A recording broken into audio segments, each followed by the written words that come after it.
O pastor de Icrã pediu encarecidamente, não foi tão encarecidamente, mas foi um pedido do pastor, que a gente fizesse aqui uma...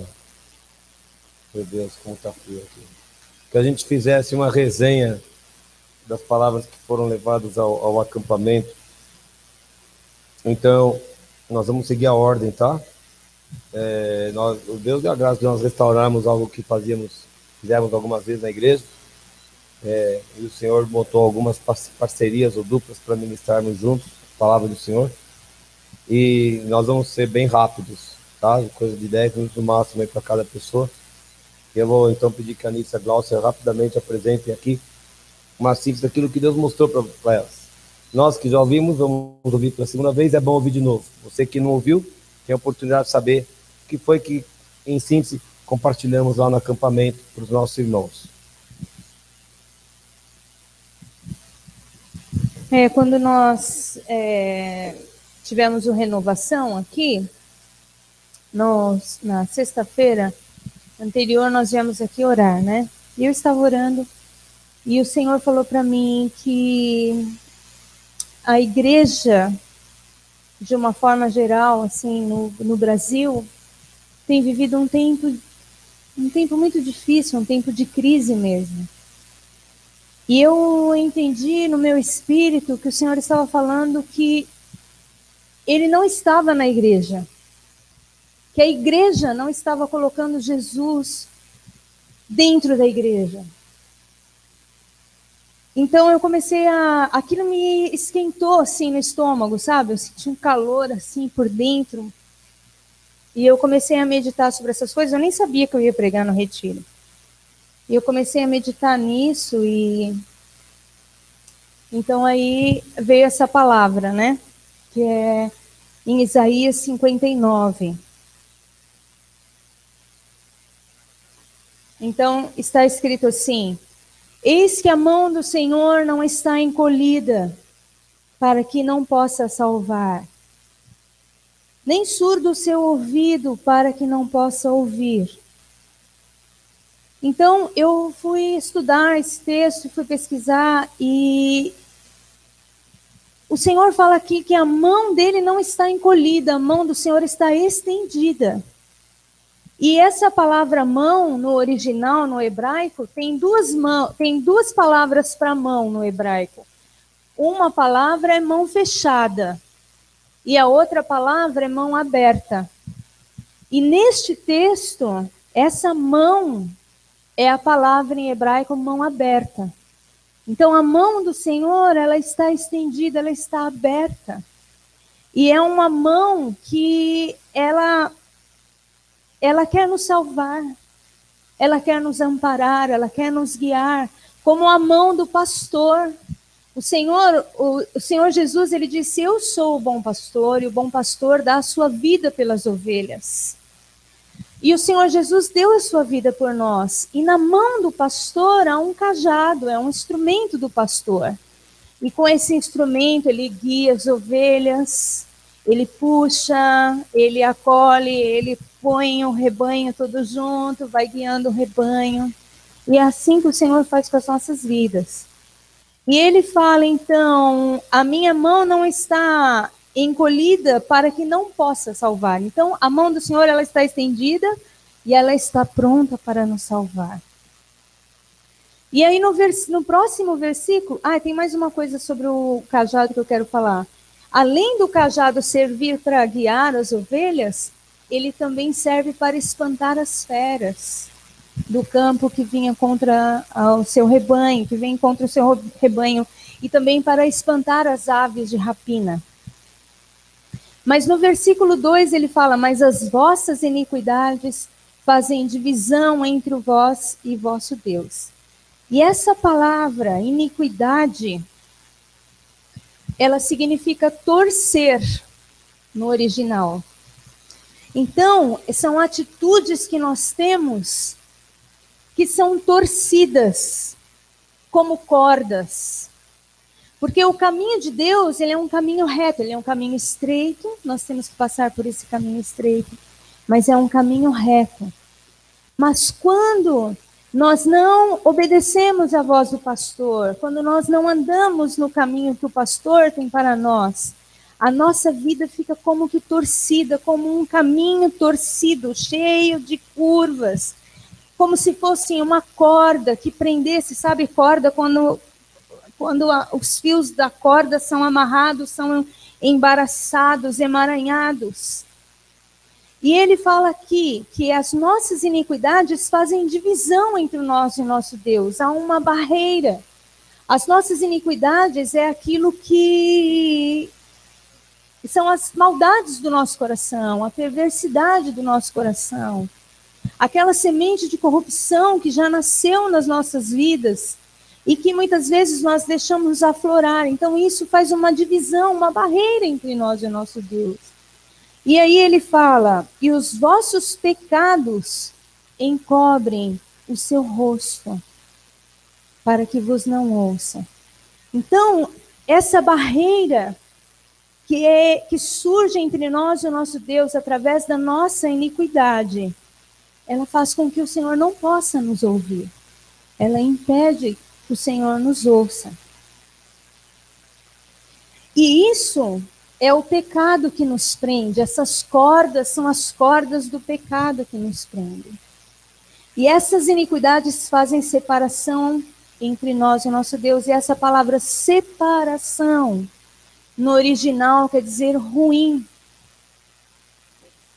Então, Deus me levou lá para Gênesis. Então, quando Deus criou o homem, ele criou a sua imagem, a sua semelhança, para que o homem tivesse contato com ele, para que o homem andasse com ele, na presença dele, conversasse com ele, falasse com ele.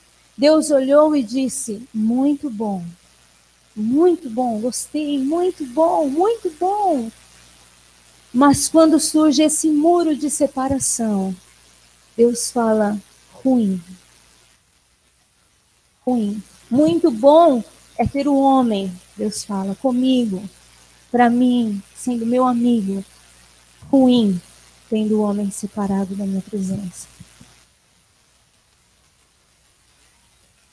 A pior tragédia da vida do homem é viver separado da presença de Deus. Esse muro é o pecado. A palavra pecado no original, ela traz uma ideia de ser achado em falta quando medido por uma corda. Então, eles usavam cordas para fazer as medidas.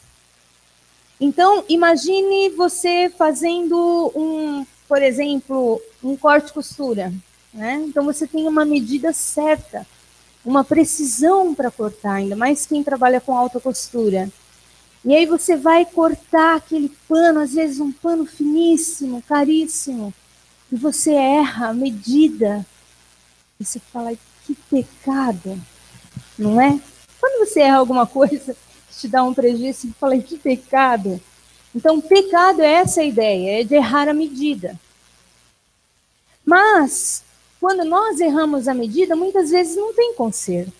Não dá para consertar. Mas com Deus não é assim. Ele sabe que nós pecamos, que nós erramos a medida. E Deus é um Deus de precisão. Ele é um Deus de precisão. Zacarias diz assim, no capítulo 2, ele diz assim, tornei a levantar os olhos e vi, e eis um homem que tinha na mão um cordel de medir. E ele disse, o Senhor disse para esse homem, vai e meça a cidade de Jerusalém. Então Deus é um Deus que gosta de medidas, de padronização.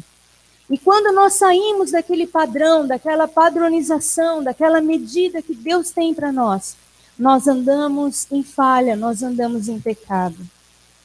Mas graças a Deus, que Deus nos proveu uma redenção. Deus proveu o nosso conserto. Ele nos deu Jesus, o nosso Salvador, aquele que morreu no nosso lugar, aquele que nos salvou e pelo sangue de Jesus derramado na cruz do Calvário, nós somos alinhados. Nós somos transformados. E Deus nos olha com uns olhos diferentes, medindo e achando a medida exata. Ele quer para as nossas vidas pelo sangue de Jesus. É pela graça de Deus. Amém? Você entra agora, Glaucia? Vai direto? Tá bom. Tudo bem. É que nós fizemos a dobradinha, né? Então Deus, ele nos deu Jesus. E aí em Efésios, no capítulo 1 de Efésios, diz assim, no versículo 22, eu vou ler os versículos 22 e 23, ele disse: pôs todas as coisas debaixo dos seus pés, para ser o cabeça sobre todas as coisas, o deu à igreja, a qual é o seu corpo, a plenitude daquilo que a tudo enche em todas as coisas. O Senhor Jesus, ele venceu, ele triunfou sobre a morte. E ele se assentou no mais alto e sublime trono à direita de Deus Pai.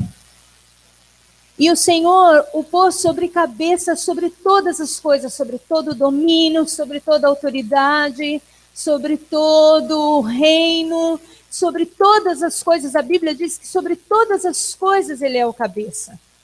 Mas um cabeça precisa de um corpo. Uma cabeça não pode andar sem um corpo.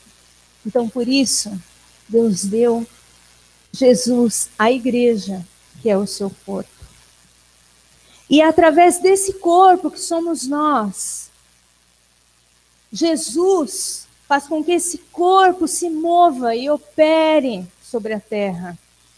E nesse corpo, que é a igreja, opera a plenitude de Deus. A plenitude de Deus aqui na terra está na igreja.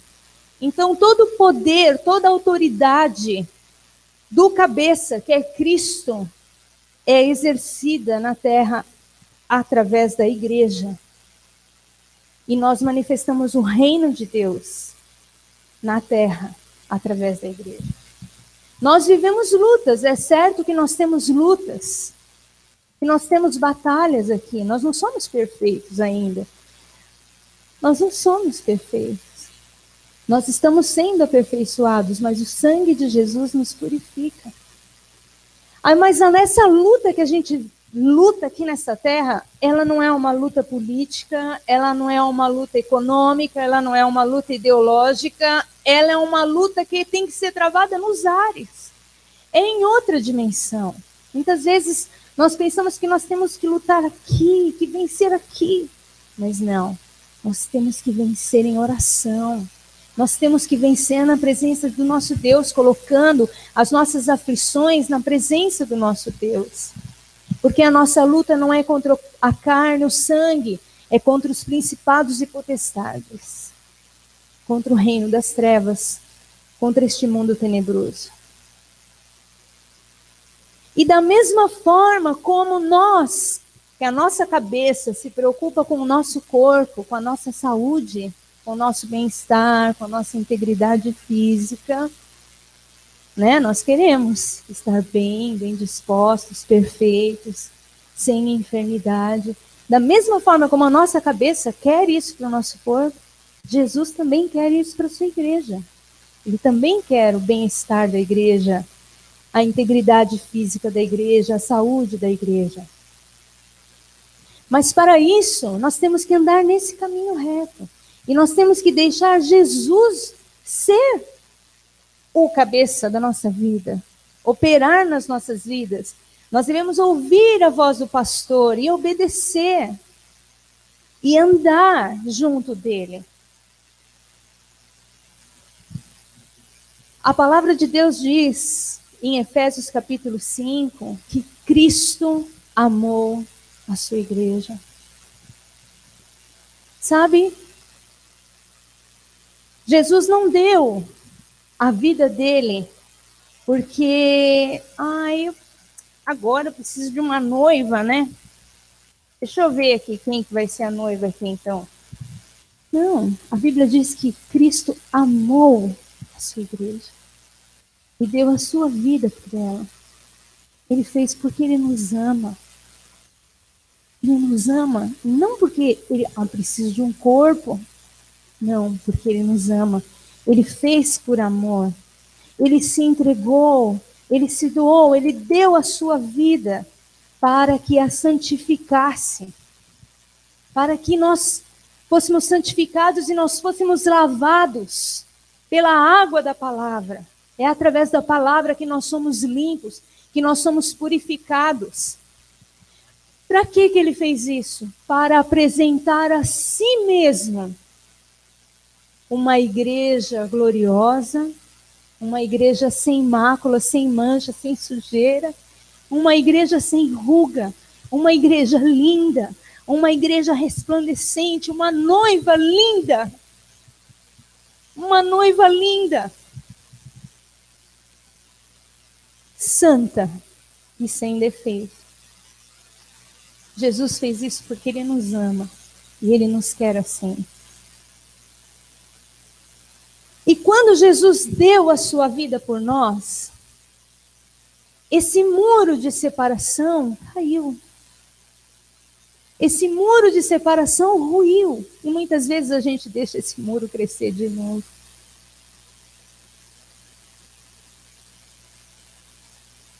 E Jesus, quando esse muro se ergue, Jesus fica do outro lado do muro.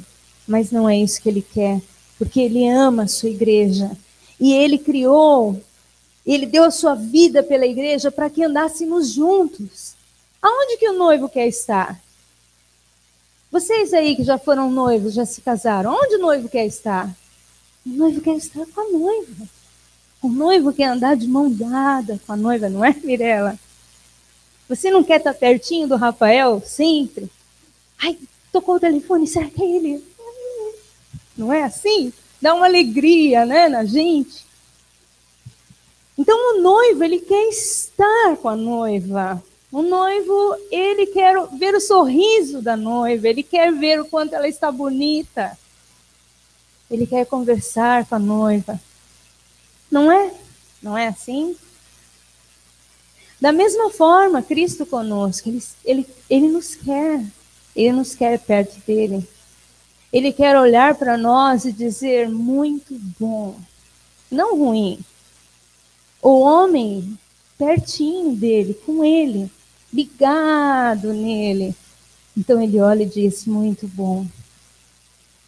Aí em Apocalipse, no capítulo 21, nós estamos nos aproximando, hein? Desse tempo aqui, glória a Deus. Esse tempo aqui está chegando. Capítulo 21, no versículo 10, diz assim, João conta, né? Levou-me em espírito a um grande e alto monte e mostrou-me a grande cidade, a santa Jerusalém, que de Deus descia do céu. E tinha a glória de Deus, a sua luz, e tinha a glória de Deus nessa cidade.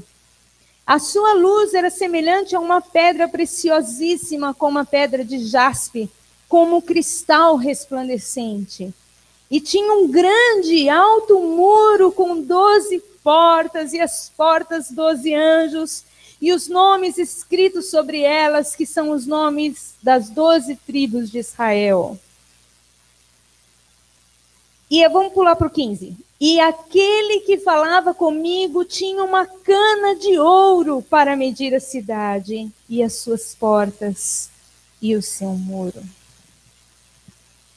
Então, a mesma visão de Zacarias, agora aqui em Apocalipse. O anjo de novo medindo a cidade. A nova Jerusalém é a nossa casa. A nova Jerusalém é a noiva do Senhor Jesus. Adornada, linda. E agora cercada por muros. Agora não um muro que divide mais da presença de Deus, mas um muro que nos cerca na presença de Deus. Não é lindo isso? Não é lindo isso? E esse é o plano de Deus para as nossas vidas. Esse é o projeto de Deus para as nossas vidas. Então Jesus entra nesse lugar Nós não queremos muro de separação. Nós não queremos que o Senhor fique lá fora. O Senhor é o Senhor desta igreja. O Senhor é o nosso rei, o Senhor é o nosso pastor, o nosso bendito pastor. Nós precisamos da tua presença, Senhor. Por isso, em nome do Senhor Jesus, hoje nós celebramos a Páscoa, o teu sacrifício, Senhor. Nós nos lembramos do sangue do Cordeiro, que nos purifica de todo pecado. Vem agora, Senhor, nas nossas vidas e nos purifique, Senhor. Nos limpe, nos lave pela palavra. E que todo muro de separação caia, Senhor. Porque nós queremos ter contato contigo, nós queremos que o Senhor entre na nossa casa. Entre, Senhor. Tu és o Senhor das nossas vidas. Guia as nossas vidas. Senhor, que todo caminho emaranhado, Senhor, que todo embaraço da nossa vida seja desfeito. Pelo sangue do Senhor Jesus, que endireita os nossos caminhos, endireita as nossas veredas, que nós possamos andar por esse caminho estreito, que é um caminho de vida, Senhor. Em nome do Senhor Jesus, entra neste lugar, entra nas nossas vidas e sê conosco, Senhor, em nome do Senhor Jesus. Amém.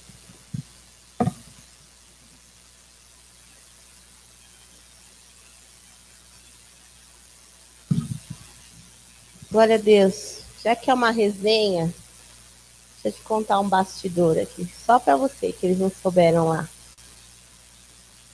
A Aninha estava falando que não sabia que era ministrar, né? Nem isso eu não posso falar. Eu estava na minha casa, no sofá, e aí pego o celular, a Kelly, mãe da Amanda, fala assim: irmã, abre o rolo que Deus vai falar e você vai pregar no acampamento. E eu li aquilo, e deixei o celular, eu li de novo para ver se eu li certo, e li de novo, falei, tá de brincadeira. Porque o acampamento, para a gente que vai todo ano, é o momento que a igreja se reúne, e você já vai lá na expectativa do que você vai ouvir desses homens de Deus, que para nós é referência, não daquilo que você quer falar. E eu quero já te deixar o meu testemunho, que às vezes você me olha aqui, mas já foi ordenada, já é pastora, né, Maurício? As pessoas às vezes olham para a gente e acham que a gente é cheio de uma autoridade. Você está me entendendo? Estou me comunicando? O que eu quero dizer é que não é na tua força, mas é aquilo que o Senhor deposita em você. E que todas as vezes que você fala, eis-me aqui, Senhor, Ele está levando a sério a tua consagração. E quando você fala, Senhor, me usa, Ele está ouvindo quando você está pedindo. E quando você pede uma oportunidade, Ele está prestando atenção no que você está falando. E o meu aprendizado nesse dia, e nesses dias, principal, foi: nunca ache que uma oportunidade é tão pequena a ponto de você deixar passar. É pequena, é só uma pessoa ali na calçada. Eu posso falar com outra. Nunca ache que uma oportunidade é tão pequena a ponto de você deixar passá-la. Mas também nunca ache que uma oportunidade é grande demais, que você não vai dar conta. Porque você vai no nome do Senhor. E quando você vai no nome do Senhor, a unção dele te respalda e te capacita a fazer todas as coisas.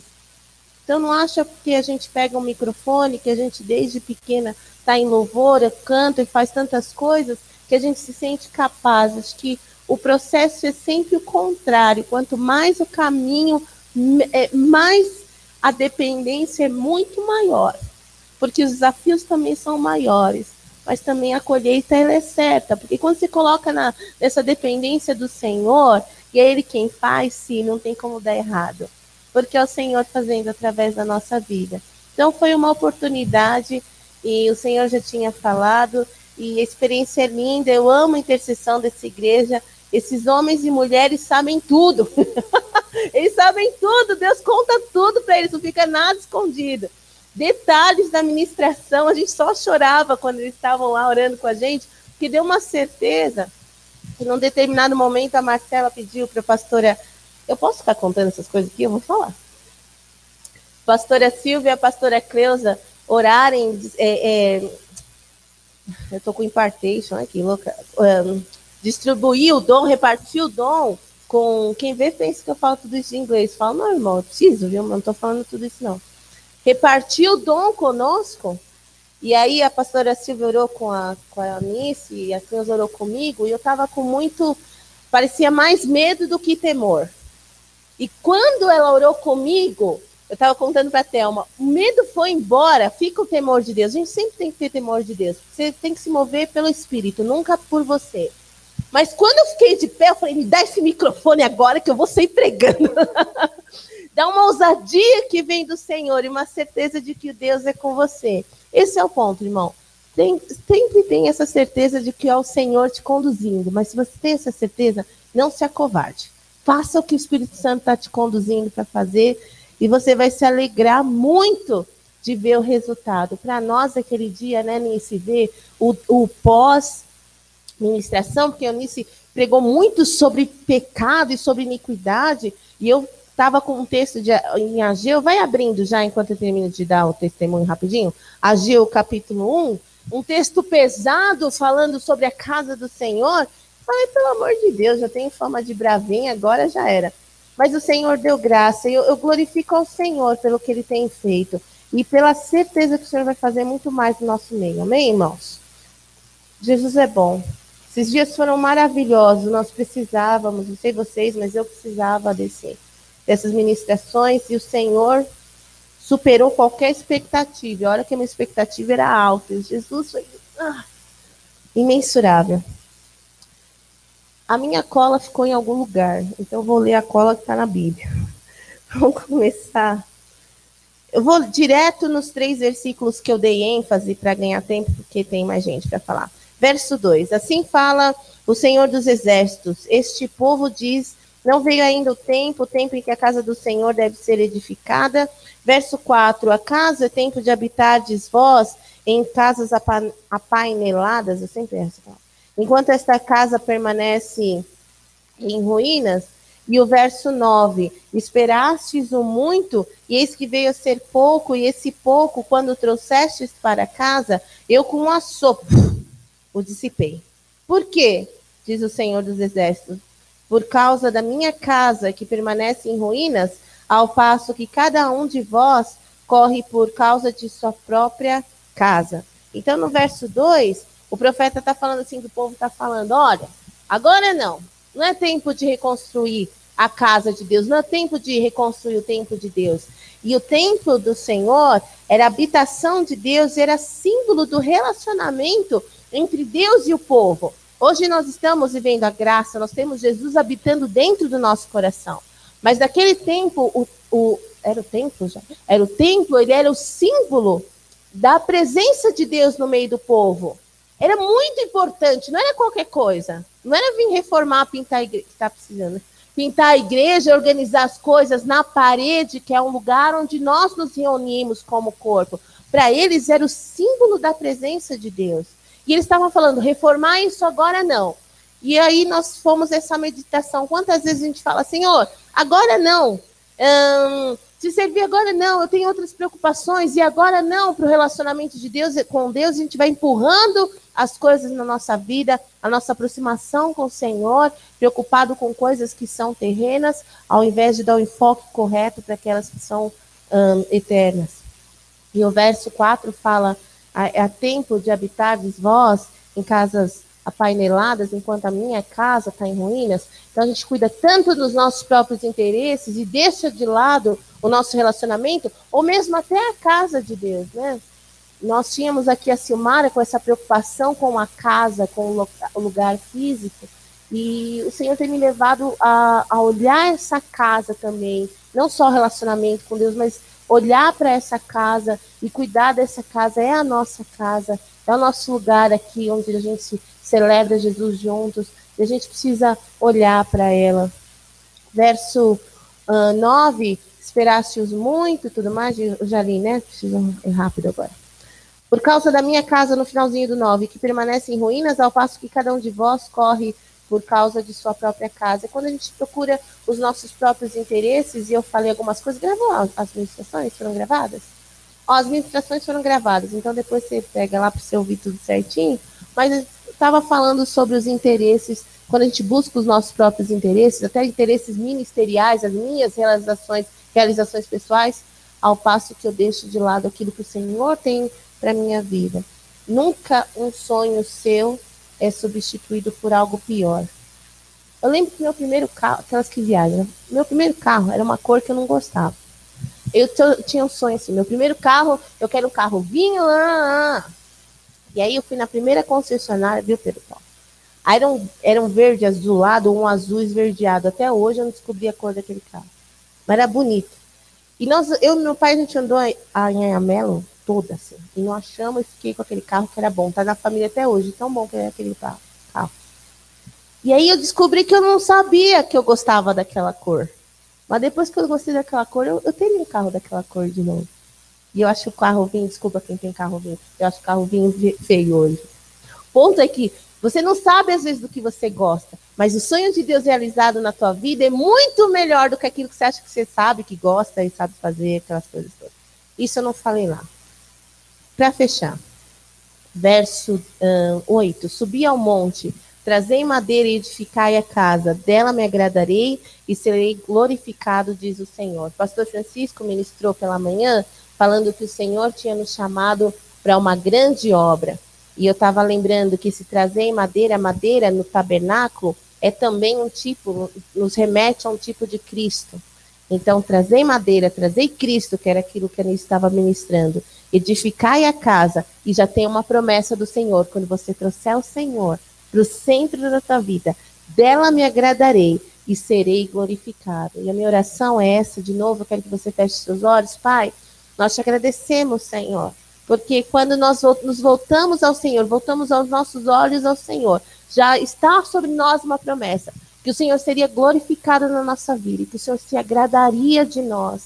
Então seja assim no nosso meio. Pai, tira de nós a vontade própria, os nossos próprios interesses, a nossa opinião própria, ou quando a gente se acha de mais ou se acha de menos, nós queremos ter um enfoque correto nas nossas vidas, olhar para o autor e consumador da nossa fé, o Senhor Jesus Cristo, e que a nossa vida realmente glorifique o teu nome, em nome de Jesus. Amém?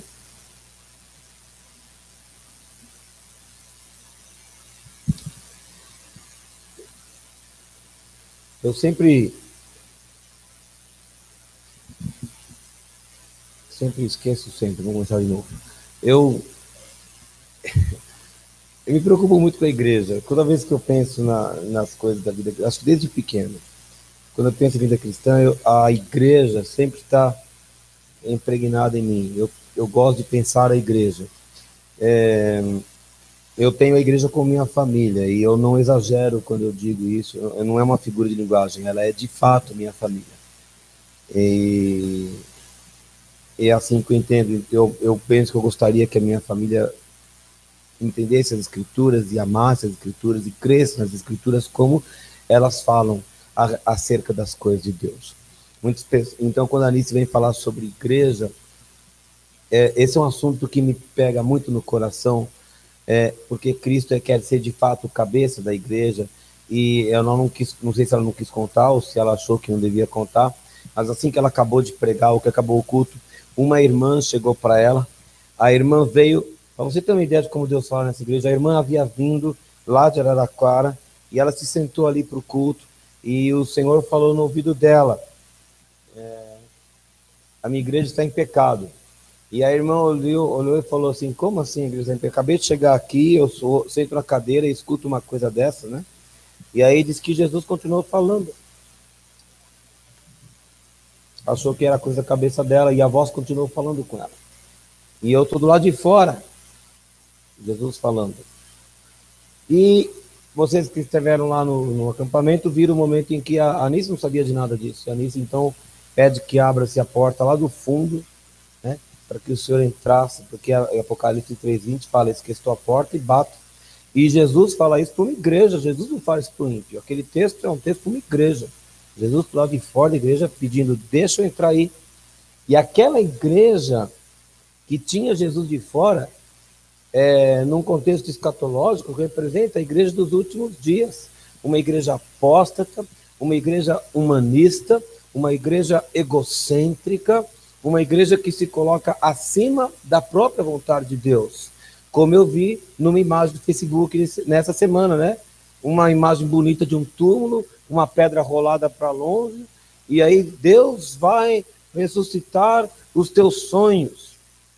Mas a ressurreição de Cristo não é a ressurreição dos meus sonhos. A ressurreição de Cristo é a garantia de que o sacrifício dele por mim é válido e de que eu vou ser salvo por causa daquele sangue. Porque se Jesus não ressuscitou, é vã a nossa fé. Não fala que são vãos os meus sonhos. Jesus ressuscitou. E estamos comemorando isso hoje. E quando nós falamos sobre as coisas da igreja, eu fico muito impactado, porque eu quero Jesus dentro da igreja. E eu gostaria que todos da igreja quisessem Jesus dentro de suas vidas o tempo todo. Porque aí sim, é a visão dessa igreja que o culto de domingo é uma celebração, se cumpriria. Porque todos nós voltaríamos aqui todos os dias para contar o que Deus fez conosco nessa semana. Mas para isso ele tem que ser o centro o tempo todo. Então, quando vem a Glaucia e fala sobre Ageu, esse texto de Ageu, Glaucia, eu lembro que eu tinha uns 20 anos quando eu resolvi fazer uma leitura diferente da Bíblia, 18, 20 anos, e eu li Ageu, e esses versículos ficaram marcados, e Jesus, o Senhor falava para a igreja, para o povo dele, vocês estão preocupados em arrumar o telhado da sua casa, e em deixar a sua casa mais bonita, em deixar os melhores vasos, os melhores enfeites, a melhor mobília, tudo de bom e do melhor na sua casa. Olha a minha casa em ruínas. E eu entendi que eu devia investir a minha vida para deixar este lugar primeiro melhor do que a minha casa. Porque foi isso que o Senhor falou ali em Ageu. Mas todos nós nos preocupamos com nossas primeiras casas. Nós fazemos assim. Mas o Senhor continua dizendo, vocês estão cuidando da sua casa e a minha. E o Senhor vai continuar falando isso enquanto nós continuarmos assim. Então, quando nós pensamos nessa coisa de igreja dos últimos dias, eu lembrei, já desde janeiro, ou de fevereiro, se não me engano, comecei em fevereiro, de duas personagens bíblicas. E eu compartilhei sobre Ló. E, resumindo a história de Ló, Ló foi o sobrinho de Abrão, e eu lembrei de você, Janete, contando história. Eu queria quase ter você ali perto para contar a história, só fazer as aplicações assim, porque você conta a história muito bem. E você fala sempre que foi a professora do Cláudio, mas você foi minha professora também. O que é ruim, porque eu sou 6 anos mais velho do que ele.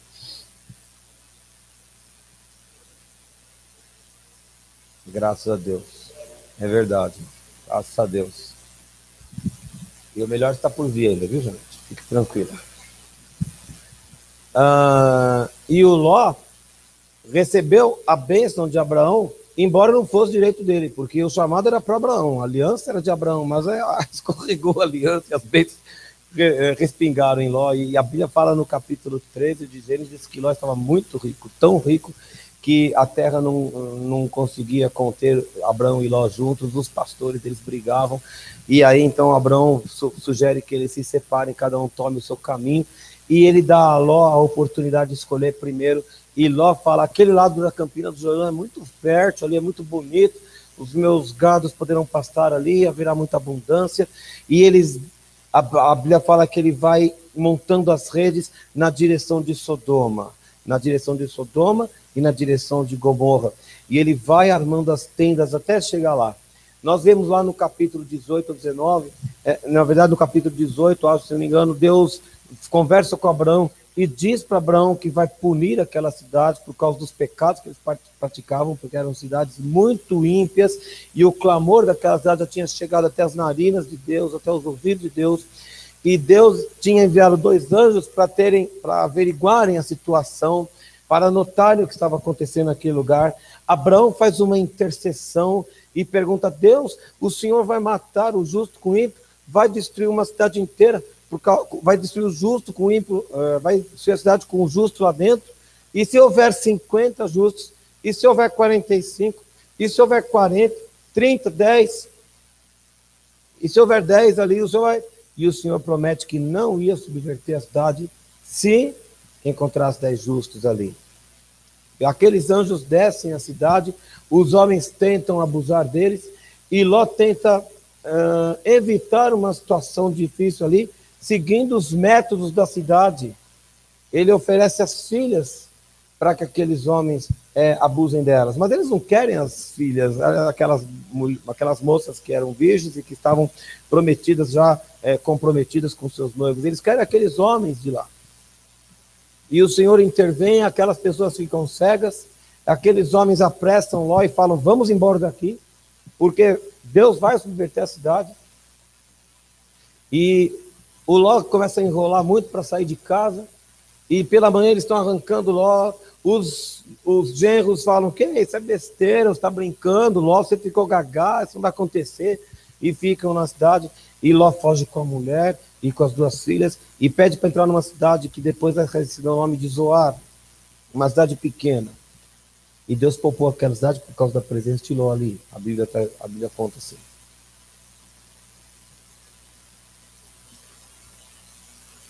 E Ló é um exemplo triste, porque depois, sozinho, né, Ló que estava sentado na cidade, Ló era um homem proeminente naquela cidade, não foi capaz de formar um justo lá dentro. Porque o pacto que ele fez com Deus é que se houvesse 10 justos, Deus disse que se houvesse 10 justos, não destruiria a cidade. Mas não encontrou mais do que um. E Ló pode representar, eventualmente, uma igreja dos últimos dias, porque a igreja vai ser tirada da terra, como Ló foi tirado de Sodoma e Gomorra, e Deus vai destruir essa terra.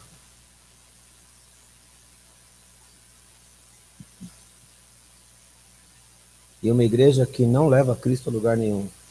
Diz que tem um cabeça chamado Cristo. Mas uma igreja onde as pessoas estão tão preocupadas com suas próprias vidas que se esquecem do reino do Senhor.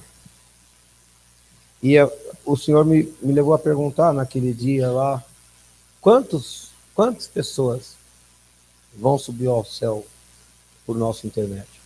A salvação é por Cristo, mas quantas pessoas vão chegar ao céu porque nós apresentamos Jesus? Porque nós fizemos a diferença. Quantos vão ao céu? Ou quando Deus subverter essa terra, vai ficar todo mundo aqui. Mas tem um outro contraponto, que é a Noemi, no livro de Ruth. Noemi tinha um marido, tinha 2 filhos. A terra de Israel estava passando por uma fome terrível. A Noemi disse que quando saiu era ditosa, era plena. Talvez eles tivessem posses.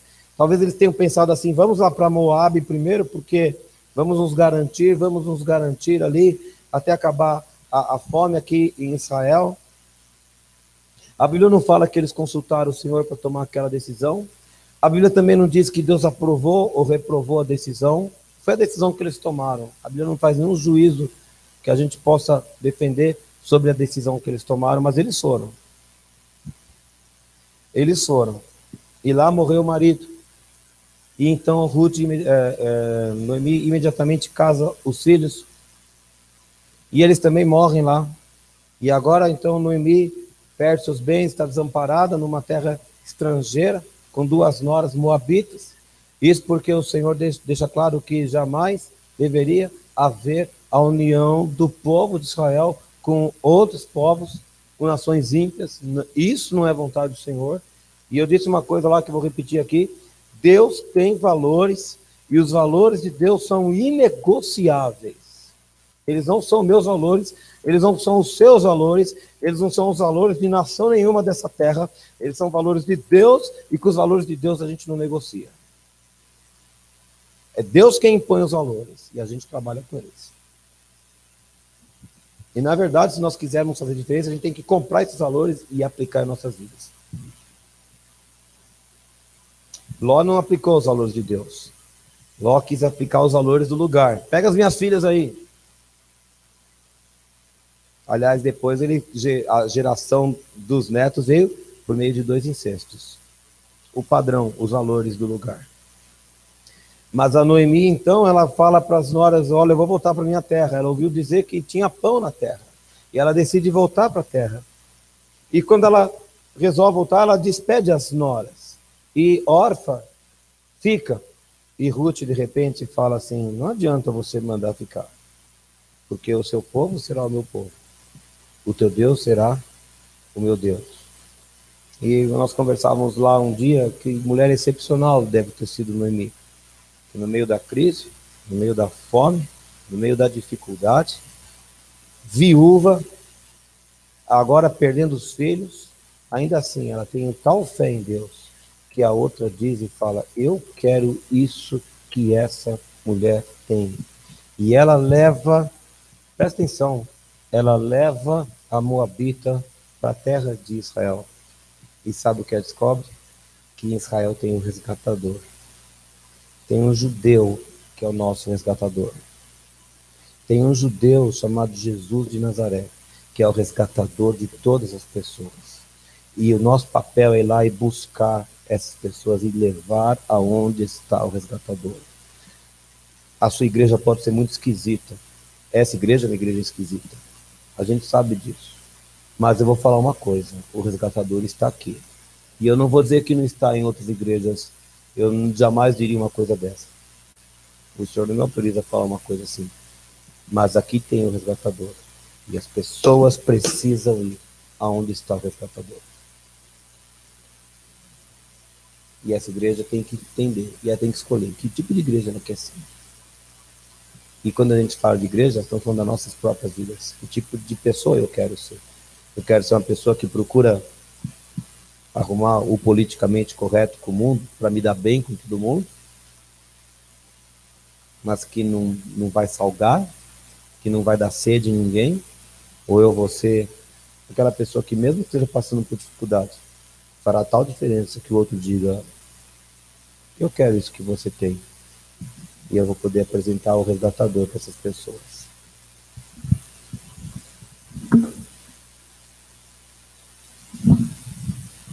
Glória a Deus, o acampamento foi bom. Maravilha. E aí, chegamos sábado à noite. Tá entendendo a sequência? Estamos indo, né? Estamos no sábado. Particularmente, eu tive muita, assim, estava numa luta muito intensa sobre o que pregar nesse acampamento. Eu escrevi para o Fábio, acho que um dia antes, no grupo da administração da igreja, falei assim, olha por mim que eu não tenho uma palavra. E fui correndo ali, e aí eu vim aqui fazer um plantão na quinta-feira, e o Senhor começou a ministrar comigo aqui na igreja, e eu fiquei muito feliz. Mas eu cheguei no acampamento com algumas convicções dentro do meu coração. E eu queria ler o texto foi o texto principal que eu ministrei. Eu vou tentar ser bem rapidinho aqui, você precisa abrir se não quiser, foi em Lucas capítulo 1, versículo 34, que fala assim, ó, 1:34. Então disse Maria ao anjo, como será isto, pois não tenho relação com homem algum? E respondeu-lhe o anjo, descerá sobre ti o Espírito Santo, e o poder do Altíssimo te envolverá com a sua sombra, por isso também o ente santo que há de receber se chamará o Filho de Deus. Deixa eu dizer uma coisa para você, olha aqui para mim. Eu queria que essa noite você entendesse uma coisa. Talvez nós estamos tentando passar uma... É síntese que chama? Bonito isso, né? Estou aprendendo a falar português, louvado seja o nome do Senhor. Eu sei falar bem inglês, português eu preciso aprender um pouco. O meu inglês está muito bom, mas o meu português eu preciso melhorar, pastora Silvia, eu estou tentando. E eu não queria que você só entendesse isso como uma síntese, mas eu queria que você entendesse que Deus está dando uma oportunidade para você receber o que nós recebemos. E, de repente, nós não temos como fabricar o que acontece no lugar e não temos nem como reproduzir uma pregação no mesmo nível, mas a unção está, e a unção pode tocar na sua vida, e o propósito vai acontecer. Mas o Senhor tinha colocado no meu coração que quando nós somos envolvidos, e esse texto, Maria recebe uma visita do anjo, e o anjo diz uma coisa esquisita para ela, ele diz que ela ia gerar um filho, e Maria olha para sua situação e diz, mas eu não sou casada, nunca tive relação com homem algum. E o anjo diz para ela assim, olha, o que vai envolver você não é da terra. O poder do Altíssimo vai envolver você e vai gerar em você o Jesus, o Salvador, enfim. E o Senhor começou a ministrar no meu coração que quando o poder de Deus nos envolve, ele gera coisas boas na nossa vida. Quando o poder de Deus nos envolve, ele gera coisas do céu em nós. E eu fui para esse acampamento com uma certeza no meu coração, não sabia direito o que ia pregar, mas eu tinha uma certeza, que Deus ia tirar do nosso ventre toda a esterilidade, e que nós ia começarmos a gerar. E o Senhor me disse uma frase aqui dentro do escritório, na quinta de manhã, e eu disse isso lá no acampamento, e a frase era: nós não nascemos de novo para sermos infrutíferos. Jesus fez você de novo para que você vá e dê muito fruto. Mas para você dar muito fruto, você precisa da unção do Espírito Santo. Então dizia que Maria foi possuída pelo Espírito Santo, e nós precisamos ser possuídos pelo Espírito Santo. E quando nós somos possuídos pelo Espírito Santo, nós geramos coisas boas para a glória e honra do nome do Senhor. Amém? Essa unção vem sobre nós e ela muda a nossa vida. Mas diz que um dia Sansão estava indo para uma vila chamada Tímina, e no meio do caminho apareceu um leão novo. O pastor Carlos, o carioca, ele é muito engraçado. E ele disse para mim assim: sabe aquela hora que você falou do leão novo? Eu fui para o quarto dormir e apareceu um leão novo lá no meu quarto. E eu disse: você rasgou ele no meio? Ele disse: não, era muito grande o leão. Eu não sei exatamente de quem ele estava falando, mas eu estava parando de dormir essa noite. Foi um mistério lá do pastor Carlos. Mas a Bíblia diz que quando Sansão viu aquele leão que veio ao encontro dele, ele pegou o leão e ele rasgou. O Espírito do Senhor se apossou de Sansão e diz que Sansão rasgou o leão como se fosse um cabrito no meio, sem ter nenhuma arma na sua mão. Então eu disse lá no acampamento que quando o Espírito Santo nos possui, vem sobre nós, nós começamos a usar as nossas armas certas. E o que Deus quer de nós é que nós usamos as nossas armas certas. Nossas armas não são carnais, elas são espirituais no Senhor. Então nós precisamos ser tomados pelo Espírito Santo para podermos usar as armas certas da nossa guerra em nome do Senhor Jesus. E aí eu disse que o apóstolo João e o Pedro estavam diante das autoridades. E a Bíblia diz que as autoridades deram uma ordem para eles. E a ordem é: não fale mais do nome do Senhor Jesus. Pare de pregar desse nome. E o João e o Pedro diz: importa obedecer a Deus do que aos homens. E de sair proclamando a palavra do Senhor. E eu disse lá no acampamento que, algum tempo atrás, esses mesmos homens estavam sendo presos com medo das autoridades judaicas, e eles estavam com medo do que ia acontecer com a vida deles. Mas de repente algo acontece tão extraordinário, que agora eles são ousados e falam diante das pessoas. Então eu disse que quando nós somos tomados pelo Espírito Santo, o medo cai da nossa vida, a timidez cai da nossa vida, a vergonha cai da nossa vida, e nós somos ousados e intrépidos. Mas o que mais me chamou a atenção, e é isso que eu quero dizer, isso aqui foi mais ou menos a síntese da palavra, mas o que mais me chamou a atenção é que, não sei quem foi, acho que foi o Fábio que disse sobre a nuvem de testemunha. E eu disse o seguinte: enquanto o Fábio e o Rafa pregavam, o Senhor falou muito claro no meu coração, quero dizer a vocês isso hoje. Sansão morreu, e um dia nós vamos encontrar ele no céu. João morreu, Pedro morreu, um dia nós vamos encontrá-los no céu. Eles cumpriram o papel deles aqui nessa terra, foram usados pelo Senhor. Mas Deus continua querendo possuir pessoas. Deus continua querendo ungir pessoas. Deus continua querendo usar pessoas. E essas pessoas somos nós. Ontem, acho que eu nem cheguei a compartilhar com o Fábio isso, mas na intercessão, a Rose do Cláudio veio falar comigo depois do culto, que Deus tinha dado uma visão para ela, onde ela via a igreja inteira de joelho ontem à noite do culto. E de repente a coisa estava acontecendo ali, mas não estava meio... Aí o Fábio me chamou e disse: fala para o pessoal ajoelhar. E quando a igreja caiu de joelho, o Senhor começou a fazer um trabalho, a trabalhar ali no meio das pessoas. E eu comecei a ver o mover do Espírito Santo ali, e o Senhor disse para mim assim: eu estou levando a minha igreja a um degrau acima. Eu estou amadurecendo a minha igreja. E quando eu digo isso, você não está no acampamento, mas você é da igreja. Então Deus está amadurecendo as nossas vidas, um amadurecimento de buscar melhor, um amadurecimento de entrar na presença do Senhor. Muitas vezes nós estamos acostumados a alguém colocar a mão na nossa cabeça, isso é bênção, isso é maravilhoso, tem que acontecer mesmo. Mas vai chegar uma hora que Deus quer te levar, você entrar na presença do Senhor, e você aprender a entrar na presença do Senhor, e Deus está fazendo isso conosco nesse tempo, em nome de Jesus. Chegamos no domingo de manhã. É isso, pastor? Pastor Rosso, eu vou ficar aqui. De boa, não, domingo não deu. Eu achei que eu não fosse falar nada, estava sem voz. E você percebe que eu estou meio sem voz, quase não sai. Mas José, fiquei preocupado quando você passou para mim, pensei que não fosse receber. Mas eu estava sentado ali e percebi que um dos versículos-chave que o Senhor tinha me dado, eu não li de manhã. Quando eu li Mateus 26, eu falei de Jesus. E falei dele no Getsemane, o Espírito de Jesus, que nós estamos falando do Espírito do homem. E eu fiz a comparação do homem natural, onde Paulo diz que está morto nos delitos e pecados. E essa morte não é a física, a morte física é uma separação da alma em relação ao corpo, mas estava morto espiritualmente. Espiritualmente, a morte é a separação de Deus. E o espírito do homem agora não se relacionava mais com o Espírito de Deus. Mas Jesus é Deus e homem, mas ele tinha o Espírito dele, o Espírito de Jesus. E eu fiquei tão impactado aqui com essa parte em que Jesus estava sofrendo na hora da entrega.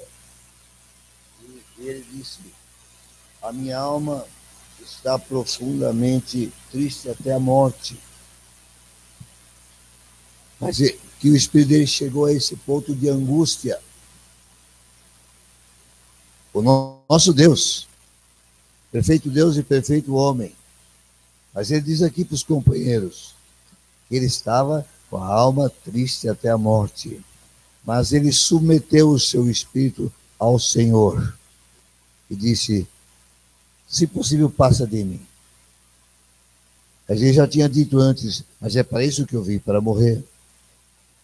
E aí ele fala: todavia, não seja como eu quero, e sim como tu queres.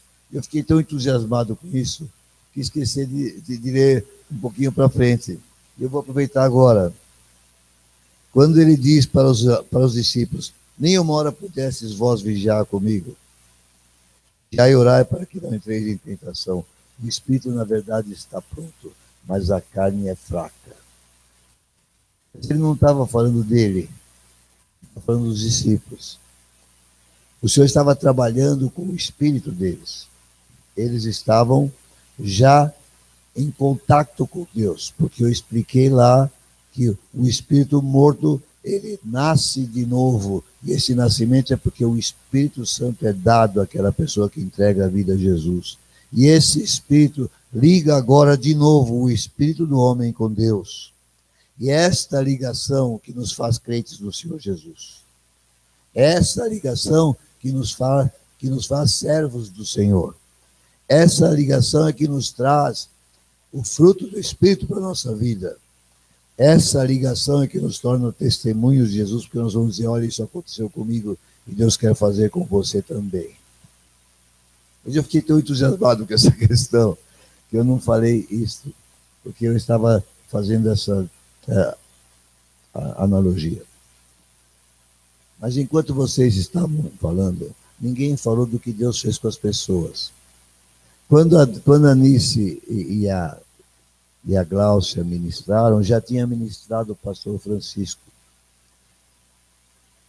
Que apelo o pastor Francisco fez e o que aconteceu no mover depois da pregação dele? Vocês se lembram? A gente se perde um pouco, né? A gente se perde um pouco. Mas alguém se lembra, vocês estavam lá no retiro? Ele não chamou pessoas específicas para entregar uma coisa que foi denunciada a respeito deles, com respeito à internet e outras coisas. Foi depois. Foi depois. Então, houve, na linha do que a Anice tinha dado e que você também deu, de cuidar da casa do Senhor, houve um começo de um concerto com S. E o pessoal veio e se apresentou. Quando o Fábio ministrou, ele não chamou para unção, mas veio o Rafael e ministrou algo muito forte. Mas, de repente, o Rafael trouxe uma palavra de revelação diferente. E ele chamou adolescentes para se apresentarem ao Senhor. E, para surpresa nossa, era um grupo enorme de adolescentes. Nós, da igreja, eu mesmo, pastor, não tinha consciência de que tinha tanta gente nova na igreja. Nova, que eu digo em idade. E aí, se estendeu um pouco mais aos jovens, até 20, 21, não sei, até que idade, mas de repente estava cheio. E esses jovens começaram a receber uma unção nova. E alguns, por serem jovens, a primeira unção que estavam recebendo. De modo que eu via que o exército de Deus começa a ser reestabelecido na igreja. E Deus já tinha movido a gente para fazer algo com esses jovens. Deus já estava começando a nos preparar para entender que nós temos que fazer algo diferente aqui da igreja para essa época, algo que já aconteceu conosco no passado, mas que de repente não estava mais a acontecer. E quando José ministrou o poder, que foi essa a sua ministração, e quando o Espírito está sobre a gente, o poder de Deus vem se manifestar. Então, aqueles jovens podem ser usados porque o poder de Deus vai se manifestar neles. Nós podemos ser usados porque o poder de Deus é prometido para se manifestar. Esse poder para convencer pessoas, para resgatar pessoas, para libertar pessoas. E quando eu estava falando sobre o Espírito, o meu foco, procurem entender, eu estou fazendo um resumo muito rápido. O meu foco era que não só o Senhor vai dar poder, mas que o Senhor quer nos mover para onde Ele quer que nós sejamos movidos. O Senhor quer nos impulsionar para onde Ele quer que nós sejamos impulsionados. E o Senhor quer nos habilitar e capacitar para edificar o templo do Senhor. Essa é a ligação geral. Você vê que ela falou do templo. Fábio falou do templo. O Senhor quer. E eu usei a construção do tabernáculo, onde dois homens de nome esquisito, Bezalel e Eliabe, diz que foram chamados pelo nome por Deus. E Deus deu sabedoria, Deus deu inteligência, Deus deu habilidade para fazerem coisas que ele não estava acostumado a fazer. Ele estava em pleno deserto, uma oficina, e não tinha oficina para fazer aquelas coisas. Criaram uma obra suntuosa, que era um tabernáculo, um templo portátil no deserto. Mas o notável é que lá fala que o coração deles os impeliu para se apresentar voluntariamente para fazer aquilo. E essa era a minha motivação. O Senhor hoje está movendo os que são dele pelo seu Espírito, conectado com o Espírito do homem. Agora esse Espírito está vivo, porque esta conexão, esta ligação com Deus é que traz vida para o nosso Espírito. Eu fiz uma aplicação para dizer como é que o Espírito do homem também foge desse negócio, mas agora eu não quero fazer essa aplicação. Eu quero dar mais ênfase nessa parte final. Eu mostrei alguns homens do Novo Testamento, que o Senhor catava e impulsionava para cá, impulsionava para lá. Usei primeiro 3 pessoas, 2 homens e uma mulher, no tempo do nascimento de Jesus.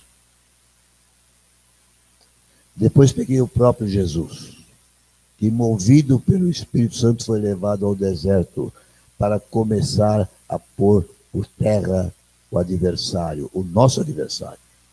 Mais do que dele, o nosso adversário. Depois ele foi levado a entrar na sinagoga para declarar o início desse tempo de resgate. Isaías 61, que ele leu naquela sinagoga. Algumas coisas eu não disse lá. Não dá, você fica tão envolvido pela palavra que as coisas vão escapando.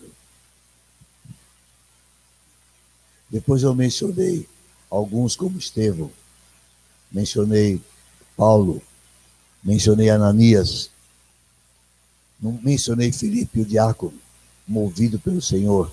E não só movido pelo Senhor para ir para uma cidade, para uma estrada deserta, mas depois ele foi trasladado pelo Senhor. O Senhor tirou ele de um lugar e pôs no lugar que ele queria. Pô. Não, nem perguntou para Filipe, você quer ir para lá? Simplesmente catou daqui e levou para lá. Ah, como eu gostaria que eu e mais, que nosso povo fosse movido pelo Senhor desta forma, para ir para lugar onde nem imagina, porque o Senhor quer e ordena, vai lá, porque quando ele te ordena, vai lá, ele tem algo para fazer ali. Eu não entrei nesta ênfase, mas o que eu enxergava desde a minha casa e lá também, preparando aqueles textos, é que o Senhor quer e pode fazer isso conosco. Por isso ele nos deu o seu Espírito ligado ao nosso Espírito. E nessa conexão nós podemos saber qual é a vontade de Deus. Nós podemos ter comunhão com Deus. Nós podemos servir a Deus. E eu creio que aquilo que em Atos se manifestava, pode e se manifesta hoje. Pode se manifestar e se manifesta hoje. Porque eu conheço muitos testemunhos de homens de Deus que foram conduzidos pelo Senhor para fazer coisas que nem supunham que fossem capazes. Eu conheço um pastor, um pouco mais velho que eu, acredito que ele está quase com 80 anos agora, que depois dos 75 anos, depois de ter construído um ministério enorme, que é chamado Vale da Bênção, depois de ter um nome nacional, e já no tempo que se costuma jubilar pastores, ele me disse, quando eu fui visitá-lo, pela primeira vez na sala dele, ele me disse, o Senhor me deu um ministério diferente. Eu peguei o Vale da Bênção, passei para meus sucessores. E agora eu vou para o Nordeste. E ele já estava estabelecido lá em Juazeiro do Norte. E já estava executando um trabalho, movendo o povo de Deus no Brasil inteiro para formar igrejas novas no Nordeste, com aquela idade. Eu entendo, eu não tive tempo de falar isso de manhã, mas eu entendo que pastor Jonathan recebeu instrução específica do Espírito Santo. Recebeu sabedoria, inteligência, habilidade para fazer uma obra de coordenação de milhares de igrejas evangélicas no Brasil, para edificar milhares de igrejas novas no Nordeste, no Sertão. Nós já participamos com uma, no Sertão da Bahia. Esse tipo de mover é o que eu acredito do mover do Espírito Santo. Aquele que nos leva para cá e para lá, aquele que nos faz acordar em casa e com ideias na cabeça, ideias que podem parecer até meio malucas, mas depois o Senhor dá a habilitação, a capacitação, dá o desenho daquilo que Ele quer que seja feito, mostra como é. E de repente, pessoa para quem você não dá nada, ela começa a fazer alguma coisa que você pensava que ela não queria fazer. Eu entendi, em todo esse mover que aconteceu lá, que os que estavam lá viram como foi forte. Mover que eu digo, a manifestação do Senhor nas unções de fim de pregação desembocam nesse assunto. Aquelas pessoas lá estão sendo preparadas e habilitadas de Deus para fazer uma obra movidos pelo Espírito Santo. Por isso, eu chamei as pessoas para, num ato de fé, crer e dizer, eu quero ouvir o Senhor, receber instruções do Senhor, eu quero caminhar debaixo do impulsionamento. Pessoas que são impulsionadas pelo próprio Espírito Santo de Deus. Eu creio que o Senhor quer isso conosco. Você que não esteve lá, eu quero dizer, você pode ser movido e impulsionado pelo Espírito Santo, porque esse é o projeto de Deus. Quando eu falei de Atos, eu ia dizer o seguinte, lá em Atos fala, as coisas que o Senhor Jesus começou a fazer foram declaradas. E Atos é a continuação das coisas que Jesus estava fazendo. E Atos não termina em 28. Atos continua, porque o Espírito Santo continua com o mesmo ministério de Atos. Até hoje. E até o Senhor voltar. E o processo é só aquele. Deus não revelou nenhum outro processo de trabalho. Nenhum outro método. A não ser aquilo que ele revelou em Atos. Que é o método de trabalho para a igreja do Senhor. Pessoas dependentes do Senhor. Fiéis ao cabeça, que ouvem a voz do Espírito e que obedecem à direção que Ele dá, em nome de Jesus. Receba, em nome de Jesus. Para mim, isso era a síntese. Fala. Aí você vai dizer assim, tá bom, acabou o culto da manhã, todo mundo foi comer e foi embora? Não, tivemos um batismo. E eu vou dizer uma coisa para você, eu posso falar uma bobagem aqui, e o irmão pode me corrigir. Nós temos uma caixa aqui, que tem umas batas, você já participou de um batismo, nós damos umas batas para as pessoas. Eu não sei exatamente quantas batas tem dentro daquela caixa, mas eu estou na Guarda-Rocha desde 1998. Eu nunca vi na minha vida acontecer o que aconteceu hoje. Chegou gente para ser batizado, a Thelma ficou responsável de anotar os nomes lá, e eu via que a caneta não parava, e de repente, irmãos, não deu bata para todo mundo. Pela primeira vez na minha vida, eu vi que pessoas desceram a água, subiam, tiravam, torcia, passava por aqui, descia de novo, subia, tirava. Não foi uma, foi várias pessoas descendo as águas para a glória e honra do nome de Jesus, amém? Louvado seja o nome do Senhor, foi bom demais, bom demais. Nós não temos ainda uma lista completa, porque vai vir por e-mail, tudo certinho com os dados, mas eu realmente nunca tinha visto faltar essa substituição aí de bata. Louvado seja o Senhor, glória a Deus. Aí sim almoçamos e viemos embora. Nós pela ceia.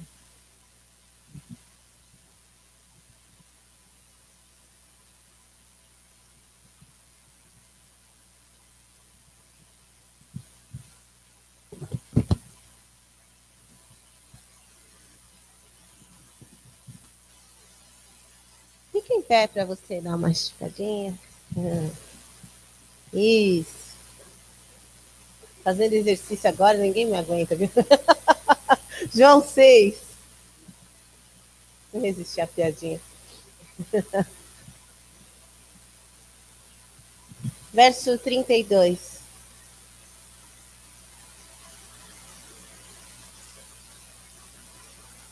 Falar de ceia no domingo de Páscoa, que responsa, né? Glória a Deus. Falar de ceia é sempre uma responsabilidade, porque a celebração da ressurreição do nosso Salvador é demais. Olha só, verso 32.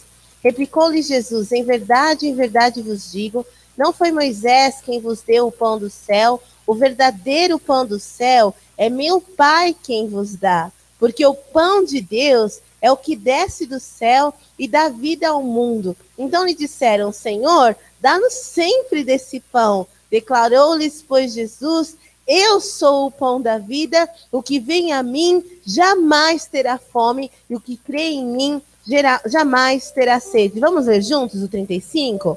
Declarou-lhes, pois, Jesus, eu sou o pão da vida, o que vem a mim jamais terá fome, e o que crê em mim jamais terá sede. Agora que você já treinou, esquece que você está cansadinho do acampamento, e agora você vai ler com força e com vontade, porque você já recebeu o pão da vida, e com esse pão você não tem mais fome, não tem mais sede, acabou. Acabou a escravidão. Acabou o que te amarrava, acabou a tua fome, acabou a tua sede, o que você precisava, você já tem em você. Declarou-lhes, pois, Jesus, eu sou o pão da vida, o que vem a mim jamais terá fome, e o que crê em mim jamais terá sede. Então você vai se servir do pão e desse suco de uva com muita alegria, com uma gratidão um pouquinho maior, porque hoje nós estamos relembrando a ressurreição do nosso Salvador, agradecendo ao Senhor, porque Ele tornou possível que você não tivesse mais fome, nem mais sede, por causa do sacrifício dele completo na cruz. Pode servir que eles estão com pressa. Aleluia! Vem com alegria. Glória a Deus pela obra completa do nosso Salvador na cruz.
Fique em pé, vamos cantar?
Obrigada, Jesus, porque por sua causa, Senhor, nós podemos olhar para o futuro e sorrir e ter esperança, porque a nossa vida não está solta nas mãos de qualquer pessoa, está nas tuas mãos, não poderiam ser melhores mãos, as mãos furadas do nosso Salvador. Obrigada, Jesus, pela segurança que nós temos no Senhor.